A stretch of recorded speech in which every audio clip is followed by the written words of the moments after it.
Good morning, welcome to news R. నేను Suvarna. Details చూద్దాం. స్థానిక సంస్థల ఎన్నికలపై తెలంగాణ కేబినెట్ కీలక నిర్ణయం తీసుకుంది. ప్రజాపాలన వారోత్సవాల అనంతరం ఎన్నికలు జరపాలని నిర్ణయించింది. మంత్రి పొంగులేటి శ్రీనివాసరెడ్డి తెలిపారు. ఇటీవల మృతి చెందిన అందశ్రీ కుటుంబానికి ప్రభుత్వం అండగా ఉండాలని నిర్ణయించింది. ఆయన కుమారుడికి ప్రభుత్వ ఉద్యోగం ఇవ్వాలని నిర్ణయించాం. అందశ్రీ స్మృతి వనం ఏర్పాటు చేస్తాం.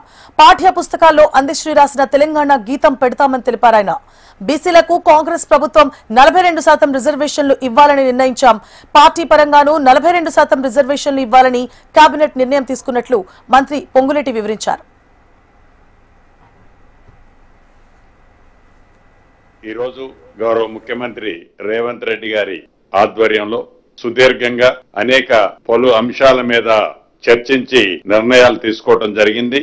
ప్రధానంగా తెలంగాణ రాష్ట్రం ఏర్పడిన తర్వాత సాధించుకున్న తెలంగాణ రాష్ట్రానికి ఆనాటి 10 సంవత్సరాలలో తెలంగాణ సాంగ్ను కూడా లేకపోతే రాష్ట్ర సాంగ్గా ఎవరైతే అందశ్రీ గారు జయ జయ హే తెలంగాణ సాంగ్ ని రచించటమే కాకుండా తెలంగాణ రాష్ట్ర జాతీయ గీతంగా దాన్ని అనౌన్స్ చేసుకొని కొద్ది నెలల్లోనే వారి మధ్య అకస్మాత్తుగా మన మధ్య నుంచి దూరంగా కానరాని లోకానికి వెళ్లటం జరిగింది. ఆ కుటుంబానికి ఈ రాష్ట్ర ప్రభుత్వం, రాష్ట్ర ప్రజలు రుణపడి ఉన్నారు.